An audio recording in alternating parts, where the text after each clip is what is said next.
예, 이제 우리가 약 1년이 조금 넘는 시간 동안 이 주일마다 마태복음을 보아왔는데 마침내 이제 이 마태복음이 마치고 이제 우리가 마태복음의 모든 말씀을 다 듣게 됩니다. 오늘 우리가 이 마태복음을 끝내면서 마태복음에서 우리에게 가르쳐진 이 말씀들을 또 우리 삶 속에 잘 적용하면서 하나님께 영광 돌리며 살아가실 수 있기를 주님의 이름으로 축원합니다. 오늘 우리가 마태복음 마지막 부분의 말씀을 통해 주님의 마지막 명령이라는 제목으로 말씀을 나눌 때 성령께서 우리 각 사람에게 깨닫게 하시는 은혜가 있기를 바랍니다. 일본의 이 오키나와 사람들은 이 본토 사람들에게 좋지 못한 감정이 있다고 합니다. 왜 그러냐면 2차 세계대전 때 일본 천황이 그 벌거벗은 세계사에서도 보니까 이 오키나와 사람들에게 그 전쟁의 막바지에 이르렀을 때 다 할복해서 죽으라고 이렇게 명령을 내렸다고 합니다. 구질구질하게 항복하지 말고 일본인답게 할복해서 죽어라 이렇게 명령을 내렸대요. 그래서 오키나와 사람들은 그 천황의 명령을 듣고 많은 사람들이 정말 자살을 해서 죽고 항복하지 않았다 그럽니다. 그런데 반대로 본토에서는 이 항복을 해가지고 많은 사람들이 살았다는 거예요. 그러니까 이 천황, 일본 천황이 얼마나 악한 왕인지 오키나와 사람들에게는 굴복해서 그러지 말고 차라리 할복하여 자살하라고 명령을 해놓고 자기네들은 항복해서 살았다는 거예요. 그래서 오키나와 사람들은 사실 지금도 일본 본토 사람들에게 그 별로 감정이 좋지 못하다고 합니다. 예수님은 이 사망 권세를 깨뜨리시고 부활하신 후에 승천하시면서 제자들에게 마지막 명령을 내리셨습니다. 그리고 그 명령은 제자들에게 뿐만 아니라 오고 오는 예수 그리스도를 믿는 모든 저와 여러분들에게도 주신 명령인 겁니다. 그래서 예수님의 마지막 명령은 너희는 다 죽어라, 싸우다가 죽어라 그렇게 명령을 한 것이 아니라 하나님께서 하늘과 땅의 모든 권세를 내게 주셨으니 너희는 모든 민족에게 가서 세례를 베풀고 그리고 제자를 삼아 아버지와 아들과 성령의 이름으로 세례를 베풀고 또 하나님의 말씀을 잘 가르쳐서 지키게 하라는 이 명령을 주셨습니다. 이 로마 시대 때 로마의 이 장군들은요 전쟁에서 승리하면 군인들에게 상을 주거나 또는 관직을 내리거나 또는 땅을 선물로 주었다 그래요. 그런데 예수님은 이 마귀로부터 승리하고 또 사망 권세를 깨뜨리시고 부활하셨지만 그렇다고 제자들에게 무슨 상을 주거나 세상에서 어떤 높은 자리를 주거나 그러지 않았음을 보게 됩니다. 오히려 주님은 마지막에 명령을 주심으로 이 제자들이 땅끝까지 가서 수행해야 할 위대한 사명을 주신 걸 볼 수 있게 됩니다. 땅끝 모든 민족에 가서 이 복음을 전하라는 거예요. 그리고 제자 삼고 세례를 베풀고 또 하나님의 말씀을 전해서 가르쳐서 지키도록 하라 이렇게 마지막 명령을 주신 거예요. 왜 예수님은 그렇게 3년 반 동안이나 주님을 죽으라고 쫓아다닌 제자들에게 다시 부활하고 승리하셨는데 땅을 준 것도 아니고 또 무슨 높은 자리를 준 것도 아니고 왜 마지막 명령을 주심으로 이렇게 하늘로 승천하셨는가? 아직 하나님의 나라는 현재 진행형이라 아직도 완성된 것이 아니에요. 그러니까 우리가 받을 영광과 그 축복은 아직 이 하나님 나라에서 완성될 때 주님이 이 땅에 다시 오실 때 그때 받을 것이기 때문에 아직 하나님 나라는 현재 진행형이기에 마지막으로 우리가 나아가야 할 지상 명령을 내려주신 것이죠. 오늘 우리가 말씀을 통해 생각해 볼 것은 하늘과 땅의 왕이신 예수님의 권세와 통치에 대해서 한번 생각해 보아야 합니다. 예수님은 오늘 하늘과 땅의 모든 권세를 내게 주셨다 말씀하시면서 예수님이 부활하신 후에 하나님이 온 세상의 모든 통치하고 다스리는 권세를 예수님에게 주셨음을 오늘 말씀하고 있습니다. 18절 다시 한번 볼까요? 예수께서 나와 말씀하여 이르시되 하늘과 땅의 모든 권세를 내게 주셨으니 라고 말씀하고 있어요. 여러분, 우리는 대개 권세 그러면 헤게모니를 생각합니다. 그러니까 힘이나 권력으로 누군가를 강제해서 억지로 굴복하게 하는 그런 힘, 그런 걸 권세, 그걸 통치 권력이라고 생각합니다. 하지만 예수님이 말씀하시는 이 권세는 하늘의 뜻이 땅에 이루어지게 하는 권세예요. 자기 이익을 위해서 남을 희생시키는 권세가 아니라 다른 사람의 유익을 위해서 자신이 희생하는 권세였고, 섬김을 받는 권세, 군림하는 권세가 아니라 다른 사람을 섬기기 위한 종이 되는 권세였음을 볼 수가 있습니다. 그 예수님은 부활하셔서 승리하셨으면 제자들에게 좀 뭐 좀 주지. 예수님은 제자들에게 전리품이나 또는 세상의 어떤 높은 자리나 또 제자들이 원했던 그런 어떤 예수님의 좌우편에 앉는 그런 관직을 누구에게도 주지 않으셨어요.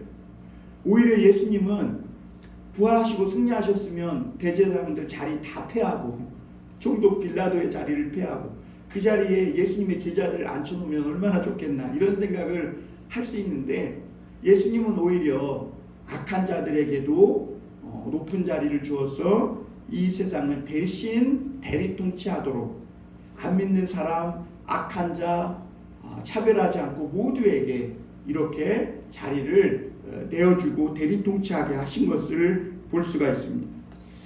여러분, 이런 부분을 볼 때 예수님의 이 통치는요, 얼마나 공평하고 정말 매력적이고 모든 사람에게 똑같이 기회를 주고 있는 그런 예수님이라는 것을 우리가 볼 수가 있습니다. 여러분, 팔은 안으로 굽는다고 우리가 권력자들을 보면 이 선거에서 당선되고 나면, 그리고 통치권을 넘겨받으면 자신과 친한 사람 또는 자기에게 조금 이렇게 이 아첨하는 이런 사람들을 한 자리씩 나눠주는 걸 볼 수가 있습니다. 그런데 예수님은 절대로 그런 적이 없으셨다는 거예요. 오히려 하나님을 모르는 사람, 때로는 악한 사람, 심지어 예수님을 십자가에 못 박고 죽게 한 사람들에게까지 세상의 통치자로 세워서 그들도 똑같이 기회를 주고, 또 예수 믿는 우리 모든 사람들이 이 세상을 살면서 복종을 배우게 하시고 또 섬기는 자세를 배우는 그런 기회로 삼으시는 것을 볼 수가 있습니다. 예수님이 세상을 통치하는 방식에는 아주 특별한 특징이 있습니다.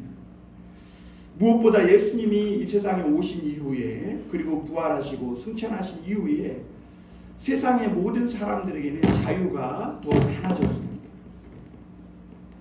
그리고 무엇보다 기술과 문명이 급격하게 발전하는 그런 방향으로 예수님은 세상을 통치하시고 이끄신 것을 보게 됩니다. 그래서 노예가 해방되고 여성 인권들이 회복되고, 그리고 인류의 문명이 기술이 얼마나 발전을 했는지 모릅니다. 그리고 무엇보다 사람들마다 자유가 넘치도록 그렇게 주님이 세상의 역사를 이끌어 오셨음을 보게 됩니다. 그런데 여러분, 이 모든 일들이 사실 좋은 것만은 아니에요. 왜냐하면 우리가 주님으로부터 더 많은 것을 받았기에 우리는 더 많은 것들에 대한 책임이 있게 되는 겁니다. 여러분, 인간은 자유가 더 많이 주어지고 기술과 문명이 발달할수록 이기적이 되고, 그리고 무엇보다 인간성을 잃어버린 그 차갑고 냉혹한 비인간화가 되기가 쉽습니다. 그러나 여러분, 예수님이 그럼에도 불구하고 이렇게 이끌어 오신 이유에는 예수님이 믿는 바가 있고 예수님은 당당하고 자신이 있다는 거예요. 세상이 아무리 물질이 풍부하고 넘치는 세상이 되고 또 세상이 사람들이 보기에 아무리 좋고 편해도 이 주님 앞에 여기에 그것과는 비교할 수 없는 더 좋은 진리, 그것과는 바꿀 수 없는 더 놀라운 은혜와 성령의 역사가 주님께 있다는 거예요. 그래서 누구든지 주님을 믿을 사람은 믿으라는 것이죠. 그래서 주님은 세상 사람들에게 자유도 더 주시고 세상을 더 살기 좋고 편하고 이 기술과 문명이 발전하도록 이끄시고 그들에게 넘치도록 주시되, 그럼에도 주님께는 그 어떤 것과 세상 것과도 바꿀 수 없는 놀라운 진리와 성령의 역사가 있기에 이 주님을 믿을 사람은 믿으라고 당당하게 주님은 그렇게 세상을 이끌어 오신 것이죠.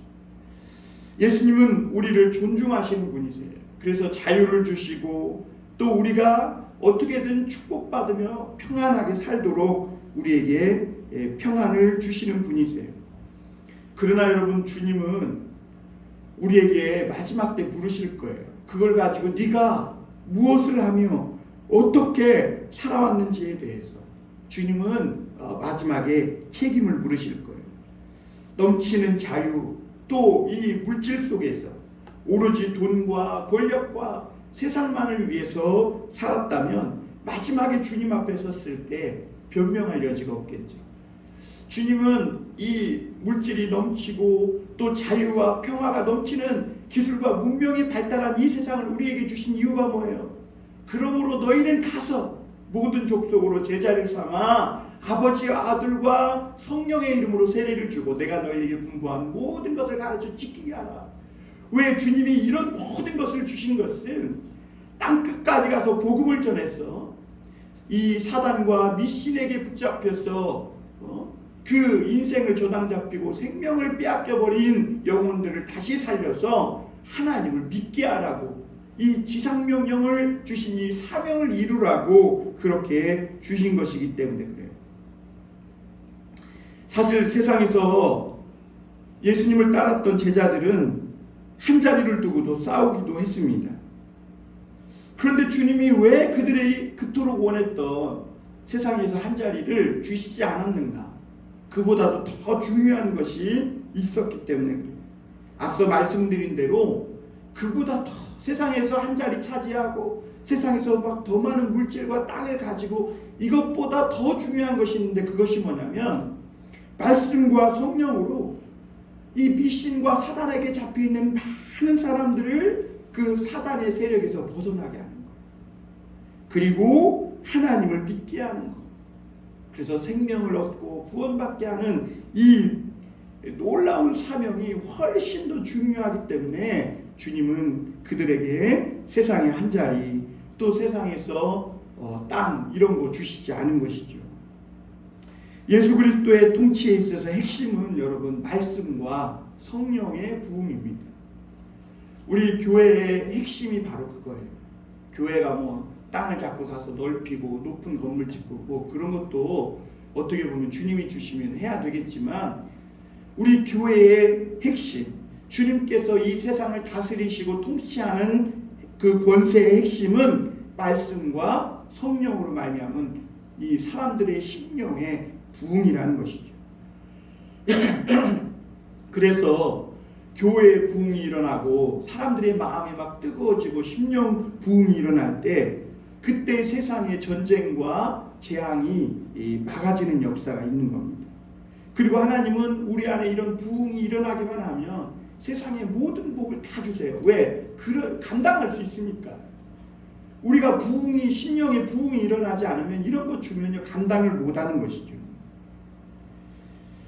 그런데 만약 예수 믿는 사람들이 권력에만 집착하고 또 사람들이 정욕에만 빠져서 사는 그런 세상이 되면, 그런 세상은 절대로 재앙을, 하나님의 심판을 피해갈 수 없는 것입니다. 그러므로 여러분, 세상 사람은 아무리 욕심을 향해 세상으로 달려가고 또 먹고 마시는 쪽으로 이렇게 달려가도 하나님을 믿는 하나님의 사람들은 정말 깨어 있어야 하고 우리의 사명이 무엇인지를 깨닫고 주님이 주신 이 부흥의 불씨, 성령의 불씨를 잘 지켜내는 것이 중요합니다. 왜냐하면 이것이 예수님이 이 세상을 다스리시는 통치 방식이에요. 주님은 오늘도 이 주님을 믿는 사람들에게 주신 이 부흥의 불씨, 그것을 통해 세상을 통치하시고 다스리시고 확장해 가시는 것입니다. 또한 그리스도는 주님이 다시 올 때까지 세상이 멸망하지 않도록 지켜주시는 분이세요. 사람들은 막 이 지구가 튼튼한 줄 알아요. 막 우리가 여기다 펄펄 뛰고 막 집을 짓고 다리를 짓고 150층짜리 건물을 지어도 막 끄떡없으니까 지구가 튼튼한 줄 알지만 사실 지구 땅덩어리가요, 조금만 움직여도요 지구는 와르르 막 건물들이 무너지고 그래요. 그리고 기후가 막 급변하면 홍수가 나고 기근이 나기도 하고, 그리고 이 지구는 그 땅속에 불이 있어가지고 막 불이 토해내기도 하고요. 사실 이 지구라는 것이 굉장히 불안정합니다. 그리고 무엇보다 인간이 언제든지 핵폭탄을 쓸 수 있어서 사실 이 지구는 예민하고 어떻게 보면 하나님이 지켜주시지 않으면 언제든지 멸망할 수 있는 경우의 수가 굉장히 많다는 것입니다. 그러나 예수님이 역사를 보면 노아의 홍수에서도 지켜주시고 소돔과 고모라의 그 심판에서도 건져주시고 막 세상을 어지럽히는 숱한 이 전쟁, 1차 세계대전, 2차 세계대전, 그 엄청난 전쟁에서도 이 세상이 멸망하지 않도록 지켜주시고 보호해 주셨어요. 왜냐하면 이 세상은 예수님이 다시 오실 때 그때까지 있어야 하기 때문에 그래요. 그래서 주님이 다시 오실 때, 다시 오셔서 이 세상을 심판하실 때까지 주님은 이 세상이 멸망하지 않도록 지켜주세요. 그러면서도 예수님은 말씀하시기를 이 땅에 치열한 영적 전쟁이 있을 거라고 말씀하셨어요. 물론 주님이 부활하시고 승리하셨지만 이 세상에는 여전히 치열한 영적 전쟁이 있다는 거예요. 예수님이 부활하셨습니다. 승리하셨습니다. 공식적으로는 이제는 마귀와 사탄이 사람들을, 이 세상을 지배할 권한을 잃어버렸어요. 그래서 마귀는 지금도 유혹과 온갖 거짓과 술수로 하나님의 사람들을 유혹할 뿐이지 공식적으로 지배할 수는 없는 겁니다. 그럼에도 불구하고 사탄은 여전히 안 믿는 자, 권력자들, 이 악한 자들을 충동질해서 사람들로 하여금 죄짓게 하고 미워하고 서로 싸우고 전쟁에서 언제든지 빨리 이렇게 세상이 멸망하도록, 사람들이 지옥에 가도록 그렇게 유혹하는 것이 마귀의 계획입니다. 그러므로 여러분, 우리 그리스도인들이 깨어서 눈에 보이지 않는 이런 악한 영과 싸워야 합니다. 사도 바울은 에베소 6장 마지막을 기록하면서 종말로 형제들아, 마지막으로 형제들아, 그러므로도 이는 하나님의 전신갑주를 취하라. 구원의 투구를 쓰고 의의 흉배를 붙이고 복음의 신을 신고 성령의 검과 믿음의 방패를 가지고 악한 영과 피 흘리기까지 대적하여 싸우라고 말씀하고 있습니다. 왜냐하면 육체를 가진 인간이 눈에 보이지 않는 이 악한 영과 싸우는 것이 쉽지 않기 때문에 그래요. 그러나 여러분, 우리가 악한 영과 싸워서 이길 수 있습니다. 왜냐하면 우리 안에 성령이 계시고 우리는 성령이 계시기 때문에 악한 영이 눈에 보이지는 않지만 사단의 역사를 느낄 수는 있어요. 눈에 보이지는 않죠. 그래서 교만의 영이 역사할 때 하나님의 사람들은 사탄이 역사한다는 걸 느껴요.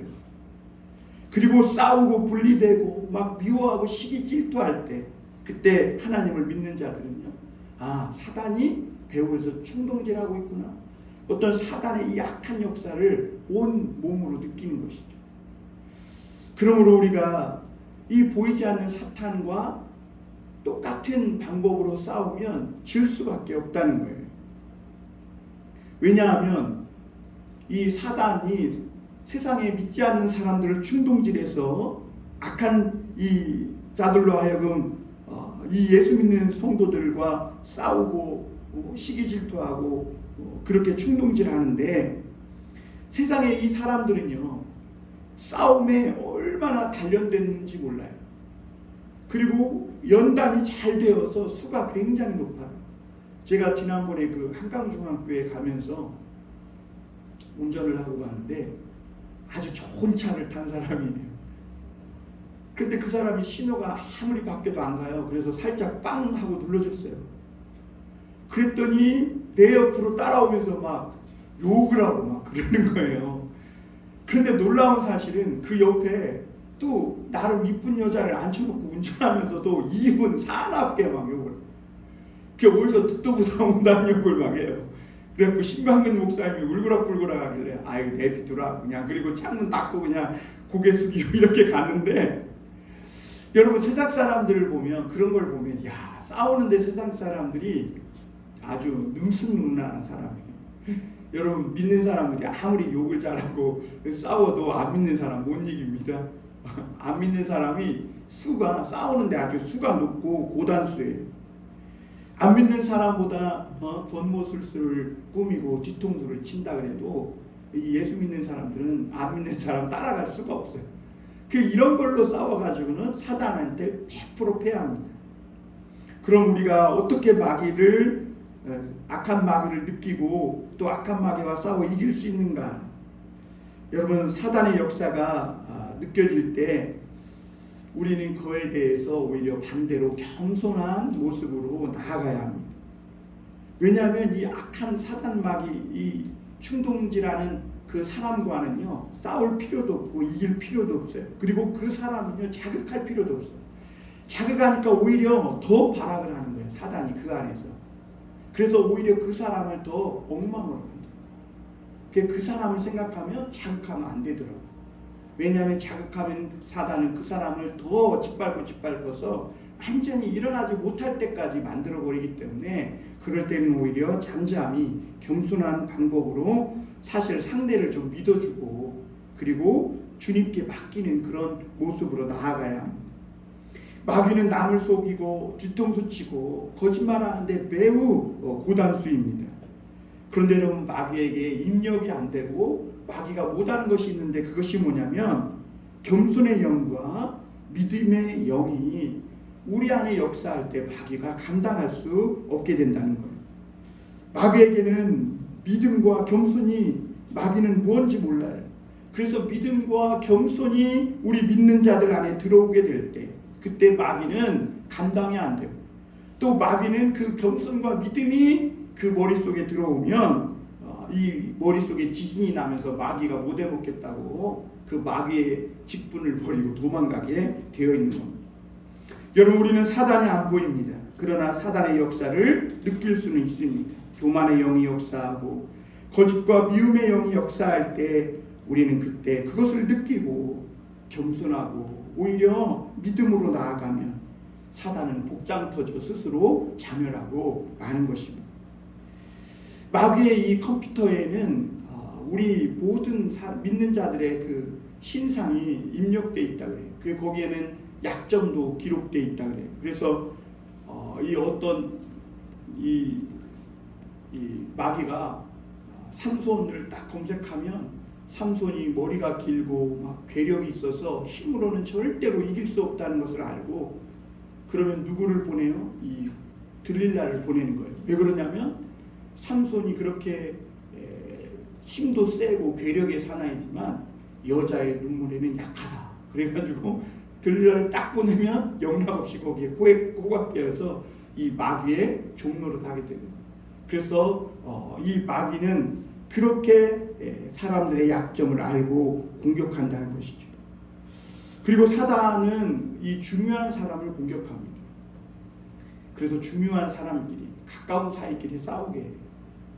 사정 밖에 있는 사람들은 마귀는 건들지도 않아요. 교회에서도 이 장로와 목사가 싸우게 해서 쑥대밭을 만들어 둡니다. 그래야지 이 교회가 어지러워지기 때문에. 그러므로 사탄의 시험이 심하게 이렇게 막 나타날 때는 내가 중요한 사람이구나 이렇게 생각해야 된다는 거예요. 왜 그러냐면 형편없는 사람, 믿음이 별로 없는 사람들은 아무리 막 마귀가 나 좀 마귀에게 시험해달라고 해도 마귀가 발톱에 때로 여겨가지고 건들지도 않는데, 너 같은 형편없는 믿음의 사람, 형편없는 사람 건드려가지고는 아무런 효과를 못 보기 때문에 바쁘다고, 마귀도 바쁘다고 그런 사람들은 건들지도 않고 시험도 안 한다고. 여러분, 우리 마음에 부흥이 일어날 때 사단의 모든 작전과 계획이 보인다는 거예요. 여러분, 부흥의 불이 우리 속에 반대로 식어지면 사단이 막 우리 마음도 삶도 들쑤셔 놓고 생활도 교회도 들쑤셔 놓는 겁니다. 우리의 싸움의 대상은 혈과 육이 아닙니다. 그러므로 사람을 이기면 그 싸움은 마귀에게 지는 거라는 것이죠. 성도는 세상에서 어떤 권력을 잡고 더 많은 재물과 땅을 갖고 그런 데 관심을 가질 게 아니라 오히려 더 겸손하고 말씀과 기도로 정말 부흥을 일으키는 그런 주역이 될 때 그것이 세상을 축복하고 정말 세상을 돕는 방법이라는 것이죠. 하나님은 지금도 어떻게 세상을 축복하는가? 믿는 자들 안에 심령의 부흥이 일어나고 그래서 교회의 부흥이 일어나게 해서 그렇게 세상을 다스리시고 통치하시고 하나님이 축복하신다는 것이죠. 두 번째로 우리가 오늘 말씀을 통해 깨달을 것은 예수를 믿지 않으면 거짓 영에 속게 된다는 것.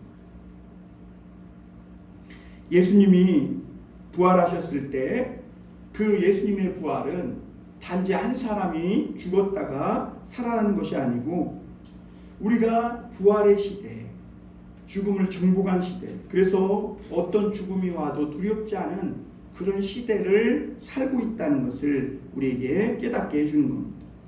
여러분, 과거에는 폐결핵이나 바이러스에 걸리면 다 죽었어요.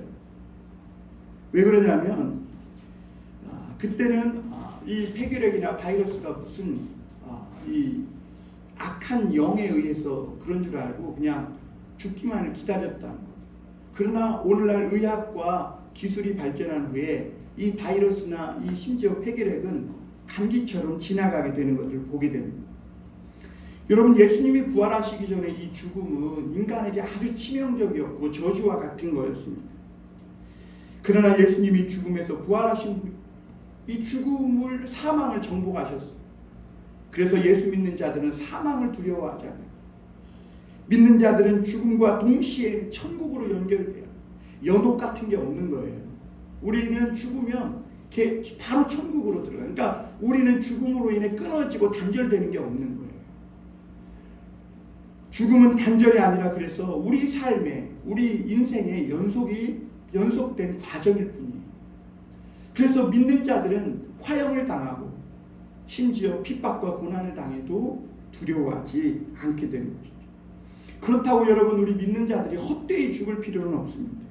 왜냐하면 세월을 아끼고 할 수 있으면 오래 살면서 하나님의 뜻을 다 이루어서 하나님의 속이 후련해지기까지 쓰임받는 삶을 살아야 하는 거예요. 우리는 어떻게 사는 것이 하나님의 영광을 위해 사는 것인지를 그러므로 아마 많이 기도하고 하나님 앞에 고민해 볼 필요가 있습니다. 왜냐하면 사람들이요, 머리로는 하나님의 영광을 위해서 살고 싶다고 얘기를 하지만 막상 하나님의 영광을 위하여 산다고 하면 어떻게 사는 것이 하나님의 영광을 위하여 사는 것인지 헷갈리고 모를 때가 많아요. 그래서 하나님 앞에서 우리가 시간을 갖고 단 한 번 사는 우리 아까운 인생을 어떻게 하나님을 위해 사용할 것인지, 그런 아름다운 인생을 살 것인지를 기도해보고 하나님 앞에서 말씀을 묵상해 볼 필요가 있는 것입니다. 여러분, 저는 정말 하나님을 위해 영광을 돌리는 아깝지 않은 인생을 사는 삶은 교회의 부흥과 함께하는 삶을 사는 사람이라고 생각합니다. 주일학교 때 교회 막 부흥되는 교회에 가서 함께 막 부흥을 만들어내고 이루어내고 그 하나님 말씀 배우며 그렇게 사는 거예요. 주일학교 때부터 막 믿지 않는 아이들과 어울려가지고 이상한 데 가고 막 얼굴에 막 초등학생들이 막 화장하고 이런 거 그거 좋은 인생이 아니에요. 또 청소년도 청년 때도 교회 부흥의 주역이 되고 많은 사람들이 교회에 와서 예수님 믿게 하고 그렇게 막 기도하고 주의 말씀 보면서 야 우리 의롭게 살자 이러면서 막 어떤 선한 꿈을 키우며 그렇게 사는 것이 복된 인생이지. 청소년 청년 때 막 어두운 데 가가지고 막 이상한 거에 생각에 정욕에 사로잡혀서 그렇게 어둡게 이렇게 방황하고 헤맬 때가 아니라는 것이죠. 그렇게 부흥을 위해 사는 삶, 교회 부흥을 위해 함께하는 인생이 될 때 그때 그 사람의 인생이 결코 헛되지 않고 만족되는. 여러분 돈을 위해서 사는 인생 얼마나 허무해. 세상에서 권력 한 번 잡기 위해 사는 인생 얼마나 허무해요. 막 벌써부터 나오잖아요. 이제 정권 초기인데 뭐 권불 뭐 10년? 뭐 화무 11홍 이런 말들이 막 나오고 있어요. 벌써. 별거 아니에요. 그런 인생. 예수님의 부활은 주님이 하신 모든 말씀이 진실임을 우리에게 분명히 증명한 거예요. 사도 바울도 예수님이 부활하심으로 하나님의 아들로 인정받으셨다 그랬어요. 그러니까 우리가 그 예수님을 믿고 부활을 보고 믿음으로 이제는 심판이 있고 천국과 지옥이 있구나 라는 것을 분명히 우리도 믿게 된 거죠. 그리고 이제는 예수님을 안 믿고 예수님을 십자가에 못 박으라 그러고 예수님을 죽으라고 한 이 사람들은 다 심판을 받고 영원한 지옥에 갈 수밖에 없는 것입니다. 오늘 11절에서 13절에 보면 한번 보겠습니다. 여자들이 갈 때 경비병 중 몇이 성에 들어가 모든 된 일을 대제사장들에게 알리니 그들이 장로들과 함께 모여 의논하고 군인들에게 돈을 많이 주며 이르되 너희는 말하기를 그의 제자들이 밤에 와서 우리가 잘 때에 그를 도둑질하여 갔다 하라. 여러분 예수님이 부활할 때 예수님을 안 믿고 거짓말한 사람들이 있어요. 대제사장들과 이 장로들은 예수님을 죽이면 속이 시원할 줄 알았어요. 그런데 예수님을 죽이고 나니까 마음이 더 불안해지기 시작합니다. 왜냐하면 예수님의 죽음이 심상치 않은 거예요. 막 날이 어두워지고 막 지진이 일어나고 그러면서 막 사흘 만에 예수님이 다시 부활했다는 이런 소문이 그들의 귀에 들리게 된 것이죠. 여러분 물론 대제사장들이나 예수님을 십자가에 못 박은 사람들은요 이 말을 안 믿어요. 그럼에도 불구하고 불안하니까 군인들에게 돈을 주고 거짓말을 시켜서 24시간 무덤을 지키게 하고 그리고 예수님의 시체가 없어지니까 돈을 주어서 제자들이 예수님 시체 훔쳐갔다고 거짓말을 하라고 매수한 것을 보게 됩니다. 여러분 사람이 죄를 지으면요 분별력이 없어집니다. 그래서 어떻게든 죄를 감추기에 급급해져요. 그러니까 대제사장 일행은 굉장히 똑똑하고 많이 배운 사람들이에요. 그런데도 이들이 막 예수님이 부활했다는 이 소문을 듣고 군병들이 막 허겁지겁 달려온 거예요. 왜? 지진이 일어나더니 막 천사 같은 사람이 나타나고 보니까 예수의 시체는 없어졌다는 거예요. 그러니까 이 대제사장들이 당황을 해가지고 이 군병들에게 돈을 많이 주면서 예수님 시체를 제자들이 훔쳐갔다고 또 거짓 증언하게 하는 겁니다. 여러분 군인들은요 자기들이 지키던 시체가 없어지면 죽습니다. 그런데도 대제사장들은 총독이 뭐라 하면 자기들이 다 뒷배를 봐줄 테니까 근심하지 말고 제자들이 이 시체를 훔쳐갔다고 거짓말을 해서 퍼뜨리라고 어떻게 해서든지 돈을 주고 매수하고 로마 군인들은 또 어떻게 해요? 돈을 받고 여러분 이 소식이 들리면 자기가 죽어요. 그런데도 그 돈을 받고 가서 제자들이 예수의 시체를 훔쳐갔다고 예수님이 부활했는데 예수님의 시체를 제자들이 훔쳐갔다고 거짓말을 막 돈을 받고 퍼뜨린 거예요. 여러분 14절 15절 한번 볼까요? 만일 이 말이 총독에게 들리면 우리가 권하여 너희로 근심하지 않게 하리라 하니 군인들이 돈을 받고 가르친 대로 하였으니 이 말이 오늘까지 유대인 가운데 두루 퍼지니라. 왜 이 거짓말이 두루 퍼졌느냐? 여러분 사실 예수님이 부활할 때 그 순간을 본 사람은 아무도 없어요. 그 당시에 CCTV가 있는 것도 아니고 그리고 여인들이 갔을 때는 이미 예수님이 부활해서 예수님의 수의는 객혀 있었음을 보게 됩니다. 여러분 그런데 우리가 생각하면 아마 우리 해나는 지금 의문이 들지도 모르겠어요.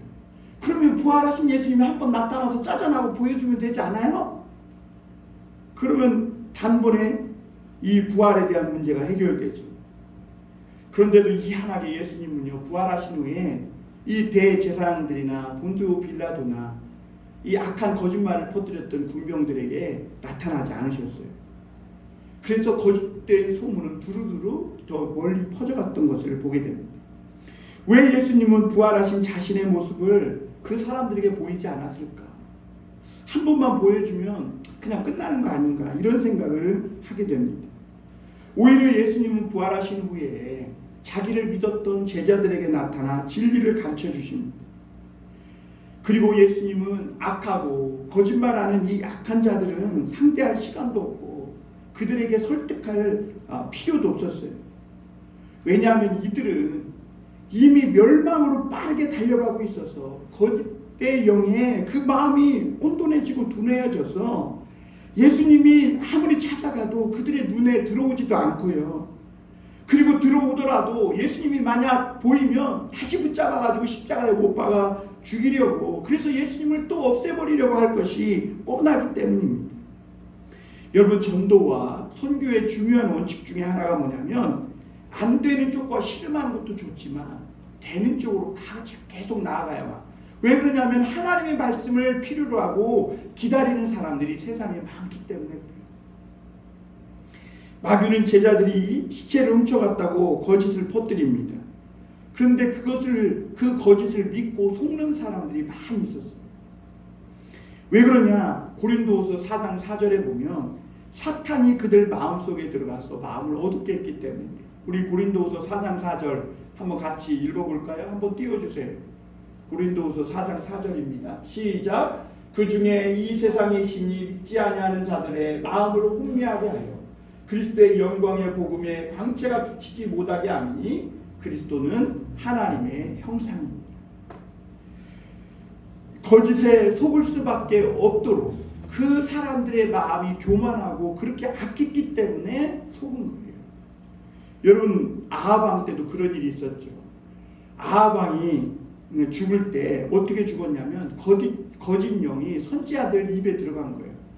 그래서 전쟁이 나가면 반드시 아합 왕 당신이 승리할 거라고 거짓말을 확신 있게 말한 거예요. 거짓말. 그래가지고 아합 왕이 전쟁터에 나가는데 여호사밧 왕과 함께 가잖아요. 그러니까 이 뭔가 찜찜하니까 여호사밧 왕과 왕복을 입고 갈아입고 자기는 평범하게 가. 그런데 희한하게 화살이 아합 왕에게 꽂혀 결국에는 아합 왕이 죽어요. 그런데 여호사밧 왕은 삽니다. 요즘은 근거 없는 거짓말을 확신 있게 말하는 사람들이 정말 많습니다. 거기에 속으면요, 자기의 영혼을 그리고 정신을 다 팔아버리게 돼요. 여러분, 요즘은 거짓에 속으면 자기의 장기가 다 적출당한다 그러죠. 여러분, 거짓에 속으면 안 돼요. 주님의 음성이 아니면 절대로 따라가면 안 돼요. 뭐 저기에 그리스도가 있다, 여기에 뭐가 있다, 복이 있다, 행복이 있다, 절대 따라가면 안 돼요. 하나님의 음성을 믿고 따라가야지. 자꾸 주님 음성이 아닌 걸 따라가면 자기 영혼을 다 팔아먹고 결국 파멸에 이르게 됩니다. 마지막으로 한 가지 더 볼 것은 예수님이 마지막으로 지상 명령을 우리에게 주셨다는 겁니다. 우리 18절에서 20절 다시 한번 읽겠습니다. 예수께서 나와 말씀하여 이르시되 하늘과 땅의 모든 권세를 내게 주셨으니 그러므로 너희는 가서 모든 족속으로 민족으로 제자로 삼고 아버지와 아들과 성령의 이름으로 세례를 베풀고 내가 너희에게 분부한 모든 것을 가르쳐 지키게 하라. 볼지어다 내가 세상 끝날까지 너희와 항상 함께 있으리라 하시니라. 여러분, 일본 천황은 다 죽으라고 악한 명령을 내렸지만 예수님은 우리에게 땅끝까지 가서 모든 민족을 제자를 삼고 아버지와 아들과 성령의 이름으로 세례를 주고 하나님의 말씀을 가르쳐 지키게 하라, 이렇게 말씀했어요. 명령하셨어요. 그래서 마태는 이 마지막 부분에 아버지와 아들과 성령의 이름으로 성부, 성자, 성령의 이름을 나란히 기록하고 말하고 있는 걸 보게 됩니다. 여기에서 삼위일체 하나님의 신학이 나오게 된 겁니다. 여러분, 마태복음이 가장 먼저 기록된 이유에는 그만큼 이 마태복음은 정말 하나님의 복음에 아주 가치 있는 말씀이기 때문에 그래요. 여러분, 우리가 지난 수요일날 로마서를 끝내고 이제 주일날 이 마태복음을 끝내게 됩니다. 여러분, 이 하나님의 말씀을 이렇게 한 건 한 건 마스터하고 배워간다는 것은 중요한 겁니다. 그러므로 여러분, 주일날 빠지지 마시길 바랍니다. 하나님의 자녀라면 주일날만큼은 꼭 사수하고 어떤 것이 있어도 이 주일과 하나님과 다른 것을 바꾸지 마시길 바랍니다. 예수님은 하나님의 아들이시고 우리 경배를 받기에 합당한 분입니다. 사도들은요, 바울과 바나바가 막 복음을 전하니까 사람들이 와가지고 스스니 허맨이 경배할 때 섬기지 말라고, 우리는 사람이라고. 베드로도 그랬죠. 그러나 예수님은 사람들이 나와 경배하는 것을 막지 않으셨어요. 예수님은 우리의 경배를 받으시기 합당한 분이십니다. 그러나 오늘 말씀에 보면 의심하는 자도 있더라. 아직도 그렇게 예수님의 부활을 목격하고 의심하는 자도 있었음을 보게 됩니다. 성령은 우리에게 오셔서 우리 하나님의 말씀을 깨닫게 하시고 죄사함을 받게 하고 지혜로 충만하게 하시는 분이십니다. 여러분, 믿음의 첫걸음은요, 하나님에 대해서 아는 것으로 시작합니다. 그러나 여러분, 그 믿음의 세계, 그 신앙의 세계 안으로 들어가려면 그 열쇠, 그 치트키는 예수 그리스도, 그 하나님의 아들인 것입니다. 내가 길이요 진리요 생명이요. 그리고 하나님께서 온 천하에 구원받을 만한 그 이름을 그 아들 예수 그리스도 외에는 우리에게 주신 적이 없다 그랬어요. 예수님에 대한 믿음이 천국에 들어가는 열쇠인 겁니다. 그래서 여러분, 예수 믿지 않고 하나님을 믿는 사람들은요, 다 거짓 하나님을 믿는 거예요. 우리가 예수님에 대해서 분명하게 믿을 때 하나님을 아버지라 부를 수 있고 사랑의 하나님, 축복의 하나님을 제대로 알게 됩니다. 그러나 예수 믿는 것이 신앙의 전부만 아닙니다. 신앙의 정수는 성령을 받는 것. 우리 마음이 성령으로 충만케 되는 것입니다. 왜냐하면 성령이 오실 때 말씀을 깨닫고 상처가 치유되고 우리 인격이 변화되고 새로운 존재로 거듭나기 때문에 그래요. 우리의 구원은 성부성자 성령 삼위일체 하나님, 세 하나님께서 함께 공동 작품으로 이루어 놓은 구원이에요. 여러분, 이 구원이, 우리가 받은 구원이 얼마나 복되고 영광스러운 구원인지 몰라요. 예수님은 오늘 마지막 명령으로 땅끝까지 가서 모든 민족으로 제자 삼으라고 말씀하셨어요. 여기서 제자 삼으라는 것은 영적인 자녀를 삼으라는 거예요. 자식 삼으라는 거예요.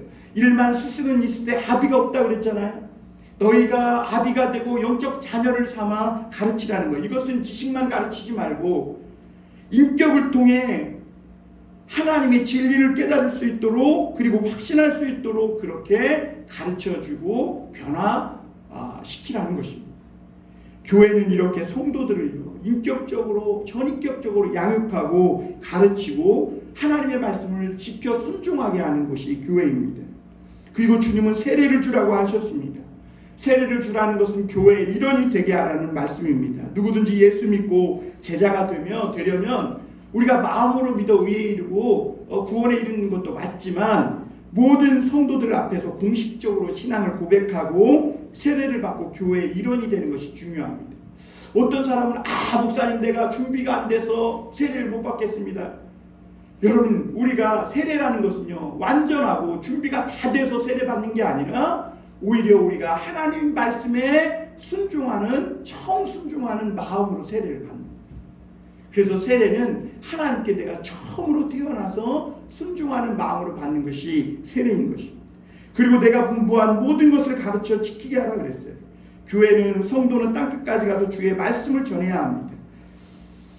예수님은 이미 이것을 위해서 많은 것을 준비해 놓으셨습니다. 예수님의 제자들은 갈릴리 어부 출신이고 무식한 사람들이고 땅끝까지 가서 복음을 전할 능력이 없어요.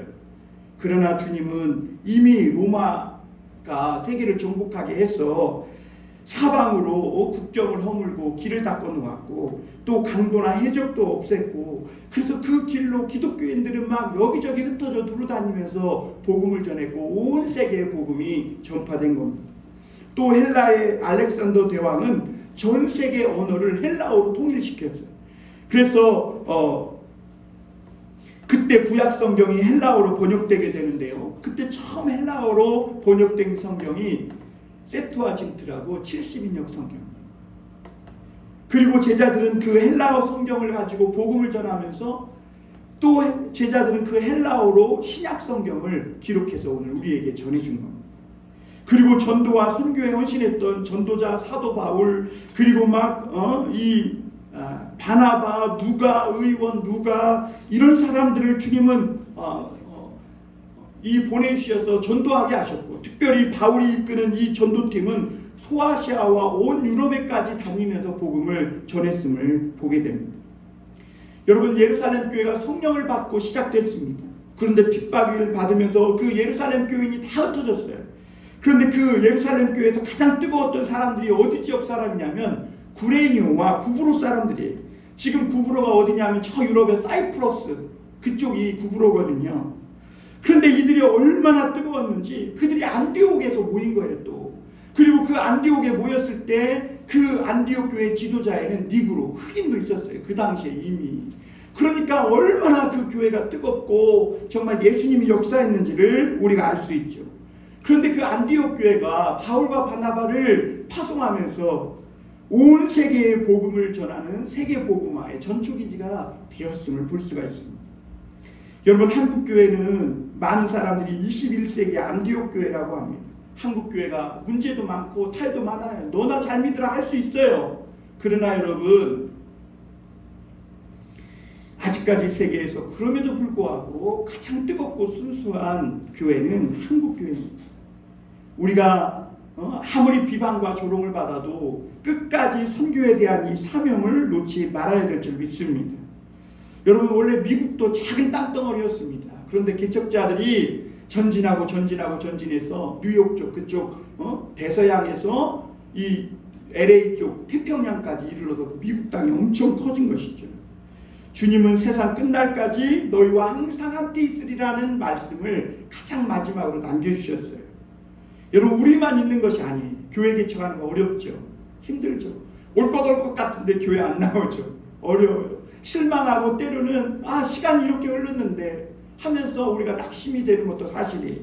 그러나 주님은 교회를 개척하고 복음을 전하고 교회를 세우라고 보내면서 우리에게 하신 말씀이 너희 혼자가 아니라는 거예요. 우리만 있는 것이 아니라 주님이 우리와 함께 계신다는 거예요. 그래서 우리는 언제든지 주님과 힘들고 어려울 때마다 대화할 수 있고, 주님이 언제든지 기회만 되면 우리를 쓸 수 있도록 우리는 우리 인생의 여지를 하나님 앞에 남겨드려야지 너무 바쁘게 살면 안 되는 거예요. 주님은 주님을 위해 시간을 만드는 사람들, 여러분, 있는 시간, 짜투리 시간 쓰는 게 아니라 주님을 위해서 시간을 만드는 사람들을 주님은 쓰시고 마지막 이 지상 명령을 그런 사람들을 위해 그런 사람들을 통해 성취하세요. 사랑하는 성도 여러분, 주님은 왕 중의 왕입니다. 세상의 정치보다 재물보다 더 중요한 것이 교회의 영적 부흥이고 복음입니다. 이 복음이 모든 족속으로 민족으로 제자를 삼고 영혼들을 살리는 것입니다. 여러분, 오늘 우리가 이 주의 마지막 지상명령, 이 말씀을 우리 가슴에 새기고 하박국 선지자처럼 당연하면서도 읽을 수 있도록 늘 마음에 품고 살아가실 수 있으면 좋겠습니다. 사도 바울은 때를 얻든지 못 얻든지 복음을 전파하라 그랬어요. 내가 이 복음을 전하지 않으면 내게 화가 미칠 것이다.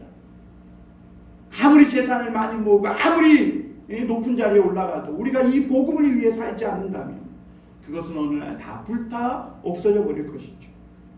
주님은 세상 끝날까지 우리와 함께 하십니다. 사랑하는 성도 여러분, 주여 어서 오시옵소서. 주님, 우리를 사용하여 주옵소서. 주님, 우리를 보내소. 내가 누구를 보내며 누가 나를 위하여 갈까? 주님, 내가 여기 있으니 나를 보내소서. 악을 골짜 빈들까지 주의 복음 들고 끝까지 나아가 승리하는 우리 모든 교우들 될 수 있기를 주님의 이름으로 축원합니다. 기도하겠습니다. 사랑의 하나님,